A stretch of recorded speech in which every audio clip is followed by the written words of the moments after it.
네, 안녕하십니까.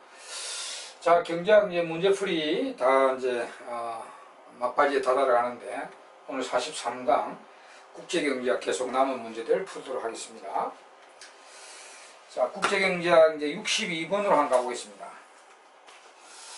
62번도 딱 보니까 이제 리카르도 비교율인데 이렇게 생산 가능 곡선 함수로 출제가 됐습니다.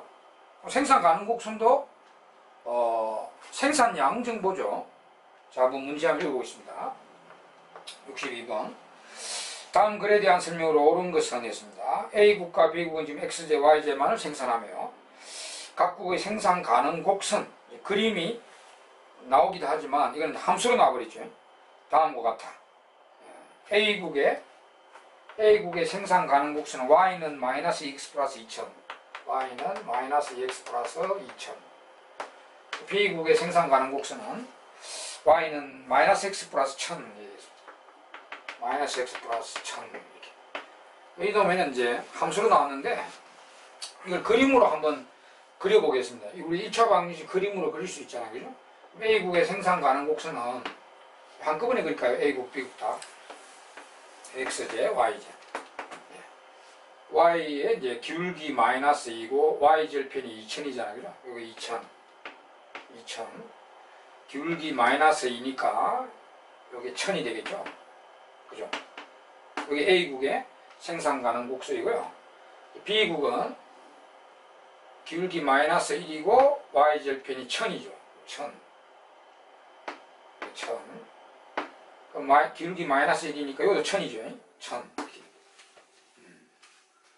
여기 이제 B국의 생산 가능 곡선입니다. 그죠? 그럼 지금 X제는 이제 절대 동등하죠. 1000개, 1000개니까 A국과 B국이 X만 다 만들어내면 주어진 자원을 다 만들면 1000개, 1000개 동안 절대 동등이고요. X제는 절대 동등하다 이렇게 되고요. Y제는 이제 A국이 2000개를 만드니까 B국은 1000개밖에 못 만드니까 A국이 Y제는 절대 우위가 있다. 절대 우위가 있다. 이렇게 이제 판단이 되는데, 그리고 이제 비교위를 판단하는 것도 똑같아요. 공식 PY분의 PX 그대로 적습니다. A국 적고 B국 적는 거죠. 공식을. 그리고 또 이제 1000개, 1000개, 2000개 이건 이제 생산량이잖아요. 그러니까 이 공식에 뒤집어 들어가죠. 뒤집어. 자, A국의 X제 가격, A국의 X제 가격이잖아요. 이게. 그죠? 그러면 A국 지금 생산 가능수 이렇게 1000개, 2000개 되어 있잖아요. X제 가격은 요 숫자를 넣는 게 아니라 요 숫자를 넣는 거죠. 뒤집어 들어간다. 그래서 2000원. 그 다음에 A국의 YJ 가격, A국의 YJ 가격은 오히려 1000원. 이렇게. 1000원. 이렇게. 그 다음에 B국은 뭐 1000이니까 똑같겠죠. 뒤집어 들어가도. 하여튼 B국의 XJ 가격은 여기 있는 1000원. B국의 YJ 가격은 여기 있는 숫자 1000원. 이렇게 들어가죠. 이렇게. 그럼 끝났죠, 이제. 여기 2고 여기 1이니까 이렇게 되죠. 그래서 큰 나라는 분모제 YJ 비교이, 작은 나라는 분자제 XJ 비교이, 서로의 이때가 무역을 하게 될 교환 조건에 보면은 요 사이죠. XJ 하나와 YJ 하나에서 두 개 사이. 이렇게. 그리고 기회비용, 여기 또 XJ 기회비용이죠. XJ 기회비용이 낮은 나라가 B국이고, XJ 기회비용이 높은 나라는 A국이고, YJ 기회비용이 낮은 나라가 A국이죠. 이렇게. 자, 그럼 이제 옳은 것은 1번 A국은 YJ 비교이 맞죠? 답은 1번이 바로 A국은 YJ 비교이, B국은 XJ 비교이. 바로 1번이 답이네요. 그죠? 다른 건 왜 틀리는가 봅시다. 2번 A국은 두 지하 모두의 비교이 틀리고, 3번 B국은 X제 생산에 절대우위가 있다. 지금 X제는 두 나라가 절대 동등이라 했죠. 1000개, 1000개 똑같으니까. 그 다음에 4번 B국은 두 지하 모두의 두 지하에 절대우위가 있다. 아니죠. Y는 절대 동등, Y는 A국이 절대 우위입니다. 그리고 5번 B국은 X제 1000단위와 Y제 1000단위를 동시에 생산할 수 있다. 자, 그러면 생산 가능수 개념이죠. B국의 생산 가능수 이렇잖아요. 그러면 X제 1000개와 Y제 1000개를 동시에 아니죠. 절편은 생산 가능 곡선에서 이 절편은요, X만 다 만들 때 1000개 만든다. 또 여기 Y 절편은 Y만 다 만들 때 1000개 만든다. 이 사이가 이제 X제 Y를 동시에 만드는 데인데, 이 절편은 X만 만들 때고, 이건 Y만 만들 때죠. 그러니까 X에 1000개도 만들고 Y도 1000개도 만들면 불가능합니다. 그죠? 그래서 먼저 틀렸습니다. 자, 이렇게 이제 여러 가지 비교일은 다 했습니다. 비교는 다 했고, 그 다음에 이제 넘어갈까요? 넘어가서 쭉 넘어가서 67번으로 가겠습니다. 67번은 굉장히 쉬워요. 지금 우리나라 경상수지가 적자다. 이 적자에 대한 조절 수단, 이제 대책이죠. 적당하지 않은 것을 했어요. 이런 문제가 나오면, 경상수지 적자니까 이제, 수입을 줄이든지 수출을 늘리든지 해야 될 거 아니에요. 그래서 경상수지 적자에 대한 조절 수단은 당연히 이제 이번처럼 수입을 줄이기 위해서 관세를 때려야 돼요. 우리 관세 정책, 비관세 정책, 수출 정대책 이런 보호무역을 강화시켜야 되겠죠. 경상수지 적자니까. 그 다음에 이제 환율은 올려야 되겠죠. 환율을 올려야 수출이 늘고 수입이 감소되니까 환율을 올린다. 그래서 4번에 자국 화폐 평가 절하, 환율을 상승시킨다. 이거 두 개는 뭐 명백하게 맞고요. 요는 이제 재정정책과 금융정책인데, 1번은 이제 통화정책을 이야기했고, 긴축통화정책이고, 3번은 이제 긴축재정정책이고, 5번은 이제 확장재정이죠. 소득세 감면이니까.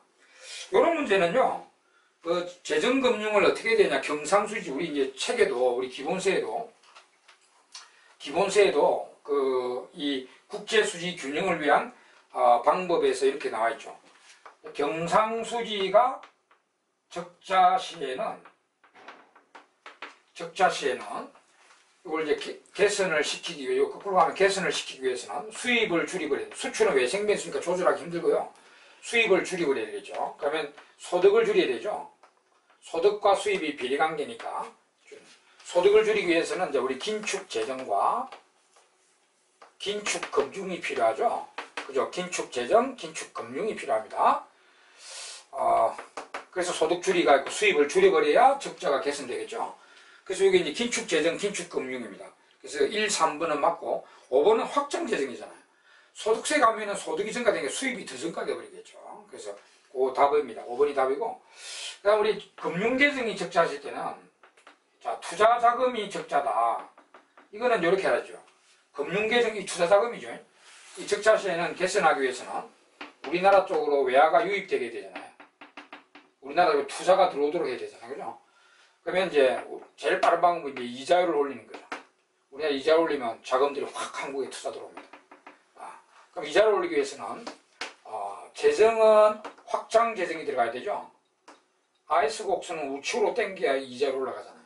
이제 금융은 이제 긴축 금융이죠. 금융은 Lm은 좌측으로 이동해야 이자율 올라가죠. 긴축 금융. 이렇게 이제 약간 여기 이제 이건 긴축 재정, 긴축 금융이고 확장 재정, 긴축 금융. 그러니까 금융 재정 쪽은 이제 이자율을 포인트로 해가지고 이렇게 이제 생각하시고 경상수지 쪽은 이제 소득과 수입이 비례관계 요걸 조절하는 거죠. 이렇게 이제 우리 교재도 기본수에도 이렇게 나와 있습니다, 여러분. 자, 답은 이제 5번이고요. 그 다음에 넘어가겠습니다. 넘어가서 이제 70번 가겠습니다. 70번에 이제 우리 산업 내 무역이 있고 산업 간 무역이 있죠. 이거 우리 또 기본 이론에서 잘 배우시잖아요. 그 70번에 우리가 이제 산업 간 무역은 타 종류 상품 간의 무역으로 전통적인 무역이죠. 그래서 요거는 이제 이거를 결정하는 게 비교우위죠. 비교우위가 산업간 무역을 결정하고 비교우위를 결정하는 것은 핵시올인 일정에서 말한 요소 부존 상태. 이게 제일 중요한 거죠. 노동이 풍부한다는가 자본이 풍부하다는가. 그 다음에 이제 그 레온테프 역설과 제역설을 통해서 추가되는 게 있죠. 그 추가되는 게 5개지만 뭐 그 중에 제일 중요한 게 기술 조건의 차이. 그 다음에 두 나라의 수요 구조의 차이. 요거 이제 2개가 중요하죠. 이거는 이제 이게 제일 중요하고 그다음으로 중요한 기술 조건 차이와 수요 구조의 차이. 이거 외에도 물론 이제 요소집약 교역전이라든지 뭐 정부의 보호무역 상황이라든지 천연자원 상황이라는 것도 있지만은 그런 건 아주 미미한 내용이고 여기 이제 요 3개가 중요하죠. 그래서 요 3개에 의해서 어우러져 가지고 한 나라의 비교를 결정하고요. 이게 이제 비교의 원인이 됐으니까 다 공부하셨잖아요. 세 가지 어우러져 가지고 한 나라 비교를 결정하고 그것이 이제 산업간 무역 형태를 결정합니다. 그러니까 이제 50년대 이후에 확산된 무역이 산업 내 무역이죠.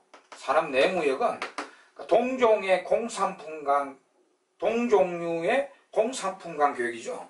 소형차, 대형차 무역 이런 거죠. 주로 선진국끼리 동종의 공산품강 교육이죠. 요거를 결정하는 요인은 동종의 공산품강 교육. 주로 선진국끼리. 100%는 아니지만 요걸 결정하는 요인은 요거와 다르다. 요거 4개가 있죠. 그 나라 대표 수요의 차이에 의한 그 나라 기업이 어느 상품의 규모의 경제를 띠고 있나, 그 다음에 제품 차별화를 얼마나 잘하고 있는가, 그 다음에 제품 수명 주기의 차이, 뭐 이런 거, 그 다음에 이제 마지막으로 기술의 현격한 격차. 이거는 기술 수준이 너무 차이 난다는 거, 격차고요. 이는 기술 조건의 차이. 좀 다릅니다. 이런 거에 의해서 이제 산업 내 무역이 결정이 나죠. 이렇게 이제 비교하시죠, 여러분. 그리고 또 하나 다른 거는, 요 같은 경우는 이제 만약에 산업 간 무역은 만약에 우리나라가 우리의 노동 집약제를 특화 수출한다면 우리 이제 이 내용 아주 핵시올인 이정리도 나왔지만, 우리나라가 노동 집약제를 비교를 가지고 특화 수출한다면 무역하기 전에는 임금이 낮았고 노동이 풍부하니까 자본이 부족하니까 이자율이 높았는데, 무역을 하게 되면 임금은 높아지고요. 노동 집약제를 특화하니까 임금은 높아지고, 자본 집약제는 생산을 줄여버리니까 이자율은 높았던 이자율은 내려가죠. 그래서 못 살았던 노동자들은 좀 잘 살게 되고, 또 잘 살았던 자본가들은 좀 옛날보다 못 사게 되면서 요거 이제 그 소득 분배가 좀 개선되는 의미가 있죠. 못 살았던 노동자들이 잘 살게 되고, 잘 살았던 자본가들은 좀 못 사게 되는 이런 결과를 가져오게 됩니다. 근데 이제 요거는 우리가 만약에 우리나라가 소형차를 물론 대형차는 수입하지만 소형차를 수출한다고 했을 때, 우리나라가 소형차 생산에 관련되어 있는 노동자도 잘 사게 되고 소형차 관련 자본가들도 잘 사게 됩니다. 그런 게 있어요. 그죠? 이거는 뭐 이런 내용이 아니니까, 노동 집약제를 특화 수출하고 뭐 자본 집약제는 생산을 줄이고 이런 내용이 아니니까, 소형차에 관계되어 있는 임금도 좋아지고요, 자본가들도 좋아집니다. 이런 것도 약간의 차이가 있습니다. 이렇게 정리하시기 바랍니다. 그러면 자, 문제 풀어보겠습니다. 옳지 않은 것은 1번 국가 간 생산 기술의 차이가 클수록, 이게 이제 가만 보니까 조금 이제 표현이 조금 이상한데, 기술의 차이가 크다는 게 기술 격차를 말하는 게 아니고 기술 조건의 차이가 크다는 뜻입니다. 그래서 기술 조건의 차이가 클수록 산업 간 무역의 비중이 커진다. 수요 구조의 차이나 요소 보존 상태가 제일 중요한 거지만, 1번 맞고요. 2번 산업 간 무역은 규모의 경제. 이 규모의 경제는 산업 내 무역이죠. 여기는 규모의 경제. 대표 수요의 차이한 규모의 경제는 산업 내 무역 결정 요인입니다. 이거 틀린데 2번. 말이 반대로 되겠죠. 그죠? 뒤에 이제 산업 내 무역은 국가 간 자원 부존도 등의 차이로 이제 말이 반대로 되어 있다고 해요. 그래서 답은 2번이고요. 3번에 산업 내 무역은 모든 계층의 소득을 향상시키지만, 이거죠.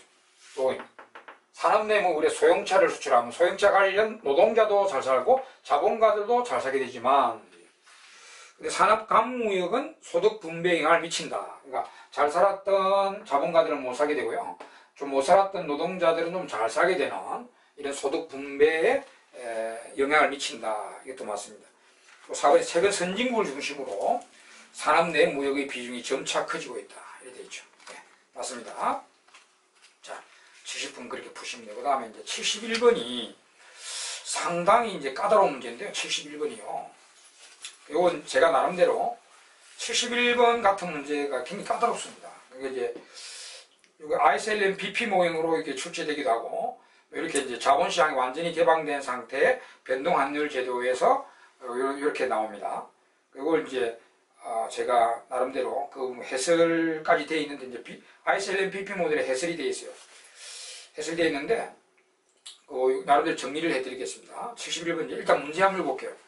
자본시장이 완전히 개방되어 있고 변동환율 제도가 시행되고 있는 소규모 개방경제에서 자, 재정금융, 확장재정, 확장금융.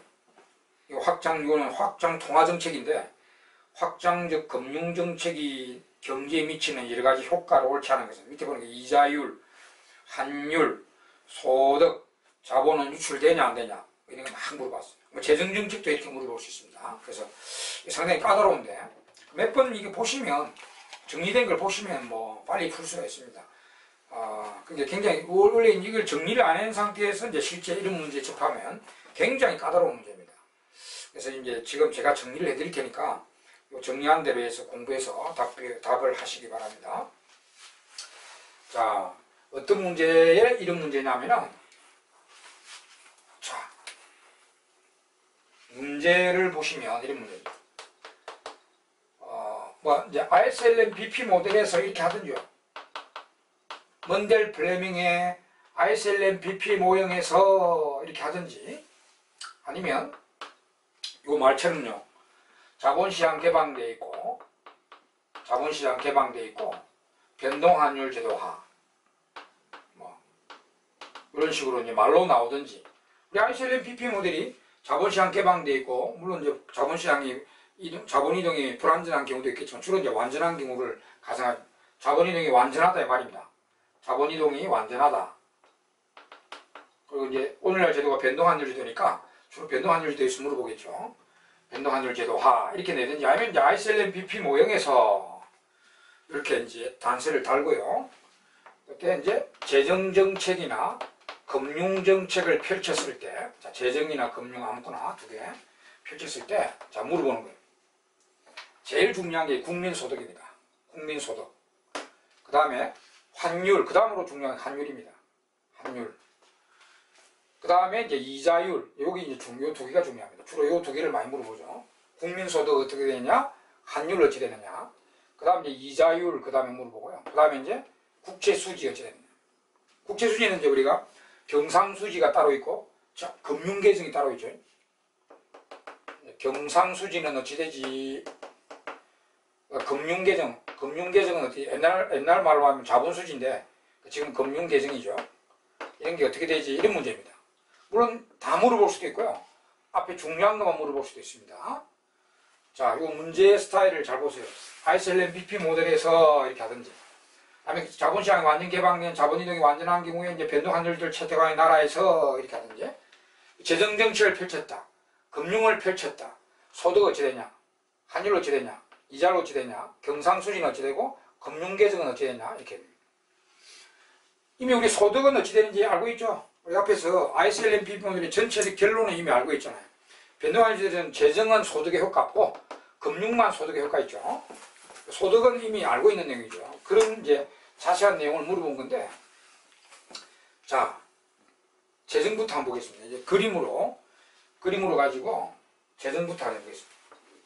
ISLM BP 모델이 이제 BP에 있고요. 그림도 참고를 해드리겠습니다. ISLM, 이제 동시균형이 되어 있잖아요. 여기 일단 우리나라 국제이자라고, 우리나라 이자를 같은 수준에서 출발합니다. 소득은 여기고요. 재정을 펼쳤다. 그럼 이제 IS 우측을 하죠. 예를 들어서 정부 지출을 내렸다. 확장 재정했다. 조세 감면했다. 그럼 일단 국내 경제는 이게 소득은 일단 이렇게 늘고요. 이자율도 올라가잖아요. 단기적으로. 소득은 일단 한 번은 늘었고요. 최종 결론은 빨간색으로 해드리겠습니다.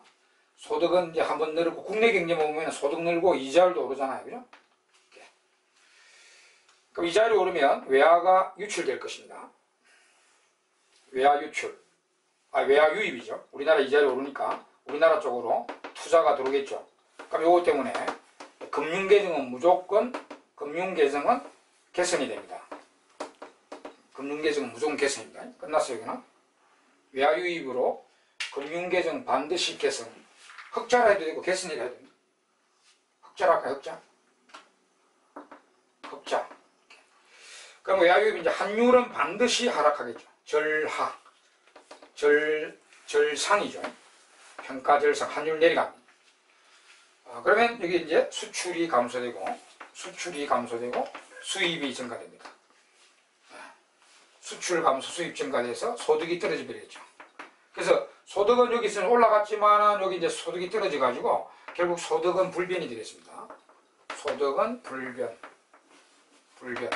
여기서 이제 경상수지는 수출, 환율이 하락하니까 경상수지는 수출 감소 수입 증가니까 경상수지 적자.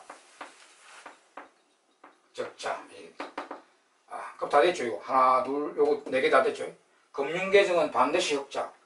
경상수지는 반드시 적자. 그 다음에 이제 환율은 반드시 하락, 절상. 소득은 불변. 그림은 이제 아직 나갔지만은 여기 이제 이자로 올라갔으니까 외화가 유입되죠. 외화가 유입되면은 환율이 하락해서 수출 감소로 되니까 IS가 원상 복귀해버리죠. 이렇게 내려가, 다시 내려가서 소득은 원대로 돌아가. 그리고 이자율도 이제 올라갔다가 원래 수준으로 돌아옵니다. 그래서 이자율은 단기적으로 이제 올라갔죠. 이자율은 단기적으로 이제 올라가는데 결국 이제 장기에는 불변이 됩니다. 이게 BP가 수평이면 우리나라가 소규모니까 항상 우리나라는 단기적으로 올라갔다 내려갔다 하지만 국제이자가 움직이지 않는 한 우리나라 이자율은 국제이자율에 수렴이 되게 됩니다. 그래서 이렇게 장기는 이자율이 원래로 돌아갑니다. 불변으로 돌아갑니다. 자, 이게 이제 결론입니다. 확장 재정의 결과입니다. 이게 확장 재정 정책하면 이런 결론이 내려집니다. 이 문제는 71번 문제는 이제 확장 금융이죠. 금융은 이제 또 한번 또 금융은 또 어떻게 되는지 또 그림으로 해서 정리를 해요. 자, 여러분 재정 일단 정리했는데 이거 빨간 게 최종 결론입니다. 이렇게 해서 분석하면 돼요.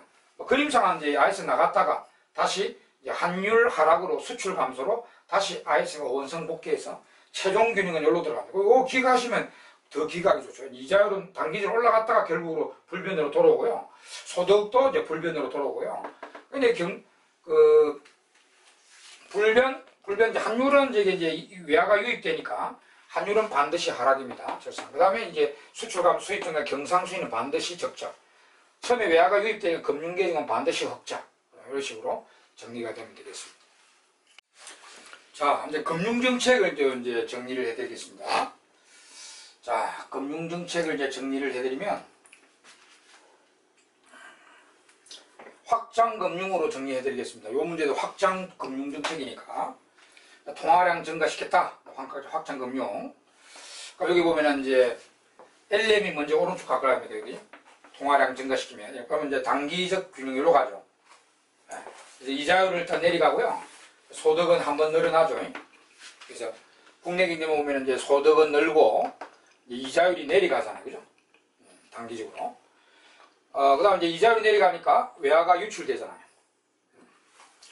우리나라 이자율이 확 내려가 버리니까 우리나라 쪽으로 투자 들어온 거면 미국으로 나가버리겠죠. 유출. 그래서 금융계정 반드시 악화됩니다. 금융계정은 적자가 나죠. 최종 결론은 빨간 거예요. 외화 유출. 그럼 환율이 올라가죠. 절하됩니다. 환율은 올라가. 절하됩니다. 평가 절하되고요. 그럼 이거 이제 수출이 증가되죠. 수입이 감소되죠. 네. 여기서 이제 경상수지는 흑자가 나죠. 환율이 올라가서 경상수지 흑자. 네. 그리고 또 소득이 또 올라가죠. 그럼 소득은 두 번이나 올라갑니다. 소득이 또 올라가니까 여기서 처음에 올라갔고 또 환율 상승으로 수출 증가 수입 감소로 또 소득이 올라가니까 소득은 강력히 증가돼 버리죠. 그리고 이제 경상수지 흑자하고 이제 환율 상승이고요. 외화 유출로 금융계정은 적자고요. 또 이제 이자율은 또 이제 결국 장기에는 불변이 되버리죠. 장기에는 또 다시 이자율은 불변이 되버립니다. 그리고 소득은 강력히 증가. 여기 제일 중요한 겁니다. 환율은 상승. 그 다음에 이제 이자율은 단기적으로 내려갔다가 장기로는 불변. 여기 보면은 LN 갔다가 이제 외화 유출 될 거 아닙니까? 외화 유출로 이제 환율이 올라가니까 수출이 증가되죠. 그러면 IS가 또 오른쪽으로 가버리죠. 환율 상승으로 IS가 우측으로 가면서 경제는 여기로 가버립니다. 그래서 소득은 강력히 증가되버리고요. 이자율은 내려갔다가 원상 복귀해버리죠. 이자율은 내려갔다가 국제이자율 수준으로 원상 복귀해버립니다. 이렇게 됩니다. 여기 이제 최종 결론인데 여기서 약간 이제 다른 거는 끝났어요. 이자율은 단기적으로 하락, 장기는 불변, 외화 유출로 금융계정은 반드시 적자, 환율은 반드시 상승, 절하. 그 다음에 수출 증가, 수입 감소는 맞게. 경상수지 요거는 이제 여기서는 흑자인데 여기 보면은 소득이 강력히 증가되잖아요. 그럼 이거는 소득은 증가되면 우리가 수입이 증가될 거 아닙니까? 수입이 증가되기 때문에 여기에서 경상수지가 또 적자가 날 수 있어요. 그래서 경상수지는 여기 환율이 올라가서 흑자가 날 수 있는데 또 소득이 강력히 증가되니까 수입이 증가되기 때문에 경상수지는 또 여기에 의해서 적자가 날 수 있어요. 그래서 경상수지는 알 수가 없다 하다고 그럽니다. 흑자가 날 수도 있고 적자가 날 수도 있다 이렇게 하면 돼요. 경상수지는 확실히는 모르겠다. 환율 상승으로 흑자가 날 수도 있지만 소득이 강력히 증가되니까 수입이 그만큼 많이 증가돼 버리면 경상수지 또 적자가 날 수 있거든요. 그래서 경상수지는 확실히 알 수가 없다 이런 얘기고, 다른 거는 다 이제 확실합니다. 그래서 여기 이제 1번을 보면은 국내 이자율이 상승한다. 여기 답이네요. 단기적으로 하락하고 확장 금융이니까 단기적으로 요 그림 보시면 단기적으로 내려갔다가 결국 국제 이자율 수준으로 복귀합니다. 예, 결국은 장기를 물어보는 거니까 장기로는 이자율은 불변이라고 해야 됩니다. 자본이 되게 완전한 경우에는 항상 우리나라 이자율은 올라갔다 내려갔다 하지만 국제 이자가 불변인 경우에는 국제 이자로 돌아갑니다. 항상. 그래서 1번이 답이고요. 소득은 확실히 증가되고 2번 맞고, 3번 국내 통화는 평가 절하된다. 환율 상승이니까 맞고요. 자본이 유출된다. 네, 맞죠. 자본이 유출된다. 경상수지는 다행스럽게 이야기 안 했네요. 경상수지는 흑자가 날 수도 있고 환율에 의해서는 또 소득이 상당히 증가되니까 수입 증가로 경상수지의 적자가 날 수도 있습니다. 네. 자, 이렇게 정리가 됐으니 이렇게 정리해서 이런 스타일의 문제는 이 문제를 잘 보세요. 이런 문제가 나오면 이게 정리한 대로 답을 하시면 될 것입니다. 그럼 이제 72번으로 가보겠습니다. 이것도 이자율 평가실 이제 그 문제인데 계산 문제가 아니고 정의 문제입니다. 1년 만기 미국 US 달러 표시 금리가 7%, 동일 만기 도이치마르크 DM은 도이치마르크 미국 독일의 금리는 5%. 그러면 이제 항상 두 나라의 금리를 이야기하면 이자율 평가세를 이야기합니다. 그래서 지금 미국이 금리가 7%니까 미국이 높죠. 그럼 우리가 이거 있잖아요. 이 식 있잖아 이거 R. 물론 우리가 한국이고 요거 D를 미국이라 했지만은 여기 이제 E나 뭐 이제 F 여기 이제 이게 환차익률이죠. 물론 여기 뒤에 금리에 대한 환차익률은 요거 할 때는 보통 균형 따질 때는 요 금리에 대한 환차익률은 보통 생략을 하고요. 요 원금의 환차익률을 따지죠. 그리고 이제 균형에서는 이야기하는 게 여기 이제 미국 여기 미국이 오른쪽이 독일이라고 보면 돼요. 미국이 금리가 7이고 독일의 금리가 이제 5다 말이에요. 그러면 분명히 균형이 성립하기 위해서는 독일에 투자할 때 2% 환차익이 나야 됩니다. 이게 독일이고 여기 미국이잖아요. 미국이 이제 금리가 높으니까 독일이 금리가 낮으니까 이 균형이 되려면 독일에 투자할 때 2% 환차익이 나야 됩니다. 우리가 독일에 투자할 때 환차익 나는 거 이렇게 말하죠. 도이치마르크가 달러에 대하여 선물한 예상한 프리미엄 2%가 있다 이렇게 말해야 되죠. 그런 이제 보기를 찾으면 돼요. 근데 그런 말은 보기 없네. 독일 마르크가 독일에 투자할 때 환차익률 2% 있잖아요. 그래야 균형이 성립하잖아요. 그래서 도이치마르크가 미달러에 대하여 2% 선물한 프리미엄이 있다. 이렇게 말해야 되는데 그런 말이 없네요 지금. 그러면 뒤집어서 이런 경우인데 만약에 독일에 투자에 2% 한차익이 나는데 미국에 투자해버리면 한차손 나겠죠. 그래? 그러면 이제 이리 되는 거죠. 이렇게 이게 미국에 투자하면 한차손 나니까 마이너스 2 한차손 이렇게 그러면 또 똑같아지죠. 그죠? 그러니까 그 말은 있네. 미국에 투자할 때 2% 한차손 난다는 말이 있죠.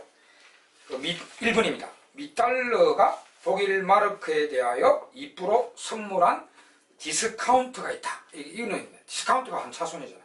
그래서 요거는 맞다 말이에요. 그러니까 독일 도이치마르크가 달러에 대하여 2% 선물한 프리미엄이 있다 이렇게 하든지, 아니면 우리가 하면은 한차손이니까 1번처럼 답을 하면 되겠죠. 자, 요게 이제 이자율 평가식의 정의, 수익률 정의 문제입니다.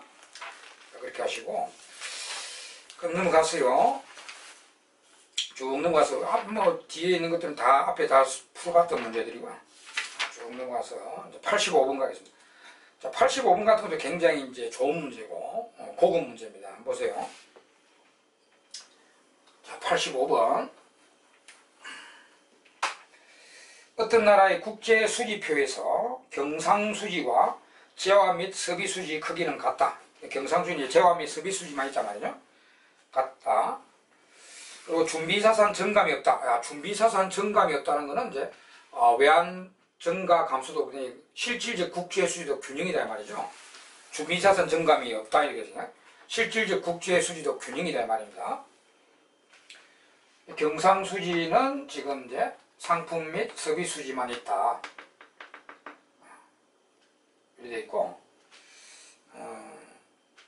그리고 여기 이제 보는 소득수지나 이제 이전 소득수지는 영영이다 이 말이죠. 영영이다. 준비사산 증감이 없다. 실질적 국세는 균형이다 이 말입니다. 재화 및 서비수지가 흑자를 여기 흑자입니다. 여기 전체 흑자다. 그러면 경상수지 전체 흑자니까 자본금융계정 무조건 적자겠죠. 여기 이제 실질적 국제수지를 말하고 준비사산 증감이 없으니까 실질적인 자본금융계정도 적자란 거예요. 전체가 균형이니까. 그죠? 여기 플러스 10이면 여기 마이너스 10이다 이 말입니다. 무조건. 그러면 우리가 요 투자 자금이 10원어치 미국에 더 많이 투자됐다는 거죠. 여기는 무조건 적자니까요. 그죠? 예. 실질적 국제수지 균형이라는 준비자산 증감이 없다는 그것입니다. 그게 실질적 국제수지가 균형이다. 실질적 국제수지는 균형이고, 그러니까 이게 0이고, 여기 준비자산을 빼더라도 실질적인 자본금융계정이 여기 플러스 10이니까 여기는 마이너스 10이겠죠. 자, 이런 상태입니다. 그럼 다음 이 경우에 적절히 설명한 것을 모두 골라라. 오차면 누락도 없다는 거예요. 순자본 유출은 양의, 자 이거죠. 이게 적자란 말은 이게 자본 유출이잖아요. 우리나라 쪽으로 자본이 유입된 것보다는 유출이 많다는 얘기예요. 밖으로 투자된 게 많다는 거죠. 이게 적자란 거는. 그래서 자본 유출이 10원어치 더 많다 이 말입니다. 그러니까 국제 수지는 마이너스 10이지만 여기 이제 유출이 더 많다는 거죠. 적자가 낮다. 유출이 많다. 자본 유출은 양이죠. 자본 유출로 말하면 10의죠. 그럼 이제 국제 수지는 마이너스 10 이렇게 하지만은 자본 유출은 양이죠. 이게 미국의 자본 유출, 자본 유입보다는 미국의 자본 유출이 더 많다는 거죠. 이게. 그러니까 우리는 적자잖아요. 그래서 자본 유출은 양의 값을 가진다. 이거 맞고요. 그 다음에 국내 저축의 크기는 국내 투자의 크기보다 작다. 자, 이게 우리가 앞에서도 말했지만 국내 저축이나 국내 투자 이런 말이 나오면 요거죠, 요거. 이 문제가 상당히 많은 내용을 담고 있습니다. 국내 투자, 국내 저축 이런 말이 나오면 요거 국민소득 항등식에서 요 식을 끌어내리려 했죠. 민간저축, 정부저축. 그게 국민총저축이잖아요. 그 다음에 이제 국민총투자, 그 다음에 순수출 나오죠. 경상수지, 순수출, 경상수지. 그 다음에 민간투자면 국민총투자. 그리고 민간저축, 정부저축, 재정수지인데 합쳐서 국민총저축이죠. 그럼 지금 이게 이제 국민총저축이고 이게 국민총투자인데 여기에 경상수지가 흑자라 했잖아요. 경상수지가 흑자니까 수출이 수입보다 많다. 그럼 여기서는 여기 양이죠. 양 10. 그럼 양이니까 여기에다가 양 10을 더한 게 이거와 같으니까 국민총저축이 국민총투자보다 크죠. 그래서 답은 국내 총저축의 크기는 국내 총투자의 크기보다 작다. 틀렸습니다. 크다 하겠네. 여기 양이니까 요 식에서 요걸 이제 보고 끌어내는 거죠. 그래서 답은 틀렸고요. 국민소득의 크기는 소비, 투자, 정부출 합보다 크다. 이건 이제 또 국민소득 개척 중에 이제 C, I, G 순수출이죠. 역시 이게 순수출이 양이잖아 지금. 양이니까 국민소득은 CIG를 더한 것보다 크다. 이걸 맞죠? 예. 이런데요. 그 다음 이제 라가 맞나? 순수출과 순자본유출의 크기는 서로 같다. 이게 맞죠? 이 균형이라 했으니까 여기 플러스 10이면 이거 마이너스 11했죠. 그래서 순자본유출은 10이잖아요. 10. 그러니까 경상수지 순수출액과 여기 순수출액이잖아. 순수출액과 순자본유출의 크기는 같다. 맞죠? 네. 라고 맞습니다. 그래서 답은 3번입니다. 이거 상당히 좋은 문제죠. 지금요 이 국제수지 항목 이것이 이식 뭐 여러 가지가 나오겠죠 지금. 네. 좋은 문제입니다. 3번이 정답 되겠죠. 자, 그다음 또 넘어가서 어디로 가시냐면은 이제 93번 가겠습니다. 93번도 상당히 그 고난도 고급 문제고 좋은 문제입니다. 상당히 많은 식이 같이 활용되는 문제입니다. 93번요. 자, 93번을 이제 보도록 합시다.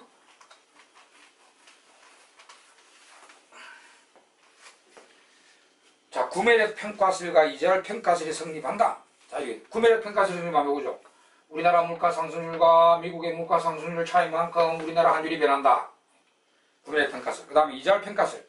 우리나라 이자율, 미국 이자율, 환차익률, 환변화율이죠. 이렇게 딱 적어놓고. 그러면 이때 이제 한국과 미국의 명목이자가 각각 5, 6. 야, 우리 한국이 낮네. 그러면 여기 보면 한국의 명목이자가 5, 미국의 명목이자가 6이니까 이게 이자율 평가설이 성립하려면 환율이 1% 떨어져야 되죠. 그럼 이거 같은 거거든. 같은 거니까 환율이 1% 하락해야 됩니다. 그럼 이거 마이너스 1. 그러면 그 이제 한국의 예상 물가가 3%다. 그럼 여기 이제 한국 물가 상승률이 3%면 미국 물가는 4%네요. 마이너스 1 같아야 되니까. 그죠? 그러니까 한국 물가가 3이고 미국 물가는 4%입니다. 자, 여기서 이제 옳지 않은 것은 1번 미국의 예상 물가 상승률은 4% 맞죠?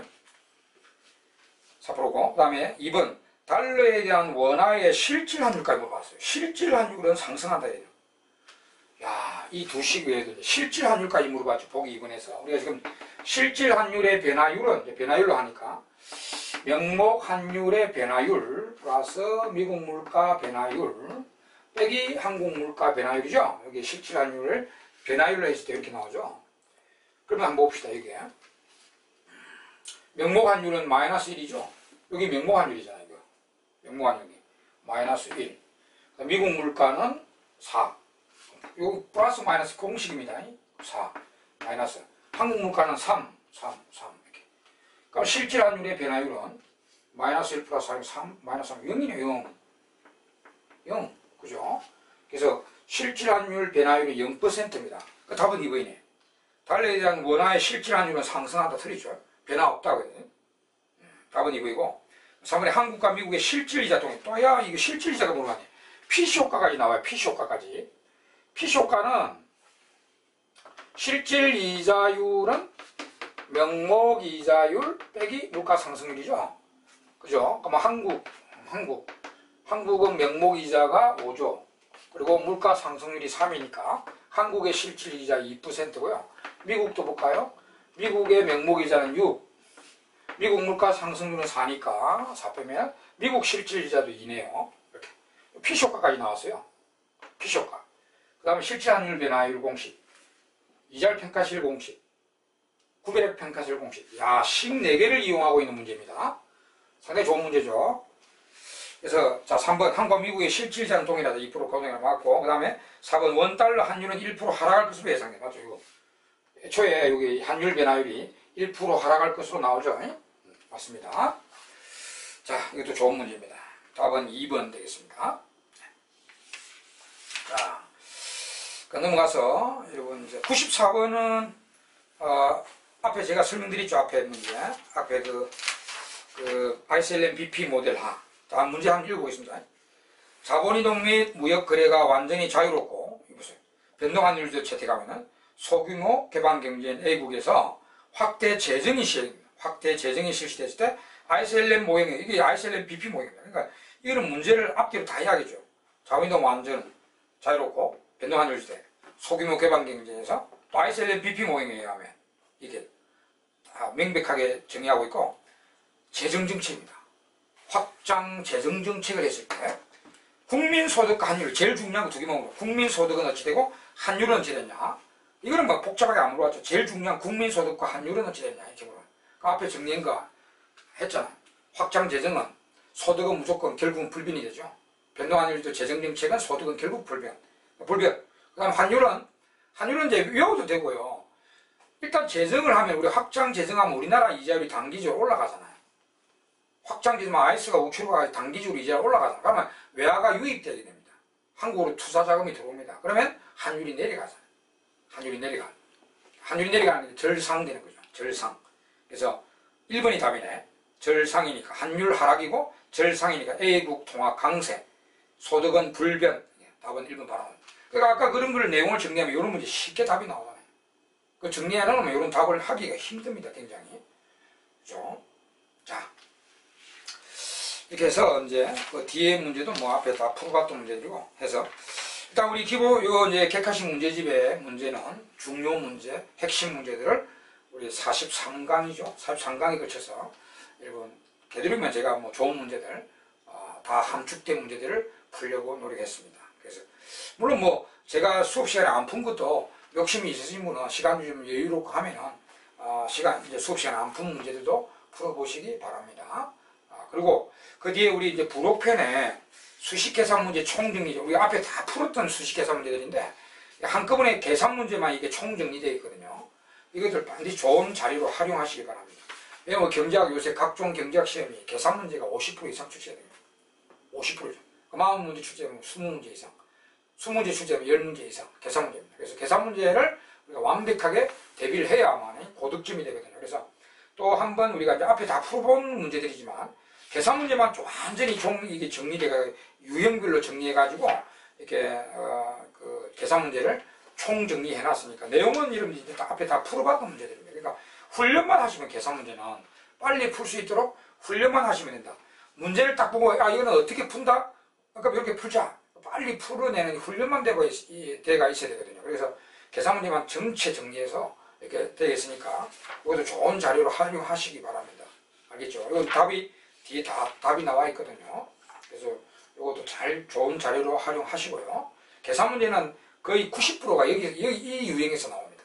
물론 뭐 또 새로운 유형의 계산 문제가 나올 수는 있겠죠. 그건 10% 제외하는 거예요. 거의 90%가 여기 정리된 유형으로 이렇게 출제가 되니까 물론 똑같은 문제를 뺏겨내지는 않겠죠. 그래서 그 문제인데 이제 숫자 바꾸고 요리 모르고 저리 모르고 하니까 이 계산 문제를 잘 정리해서 좋은 자료로 활용하시기 바라고요. 그리고 이제 우리가 약속했던 건 이제 최근의 기출, 요 안에 보면 이제 과거에 기출된 각종 기출 문제들이 다 수록되어 있습니다. 우리 책에 과거에 이제 기출된 것들은 이제 수록되어 있는데 뭐 최신에 이제 올해 출제되는 이런 건 이제 또 봐야 되니까 올해 출제되는 거는 제가 나중에 우리 기출 문제 다 나오면 좋은 문제들을 선별해가지고 한꺼번에 기회를 봐서 또 선별해가지고 각종 기출 문제들 선별해가지고 뭐 다 풀지 못합니다. 그 문제가 많으니까. 그래서 우리가 중복되지 않은 거, 참신한 문제, 새로운 문제 이런 걸 이제 선별해가지고 한꺼번에 제가 시간을 봐서 한번 기출문제 해설을 해드리도록 하겠습니다. 나중에. 예. 자, 이상으로 이제 우리가 객관식 그 앞에 이제 이론 거의 80여 강 했고요. 이 객관식 문제 한 43강으로 이렇게 이제 그 경제학 진학은 여정이 끝났습니다. 예. 아무쪼록 여러분들 잘 공부하셔가지고 경제학만큼은 모든 과목에 이렇게 고득점을 따시기를 바라겠습니다. 예, 수고하셨습니다.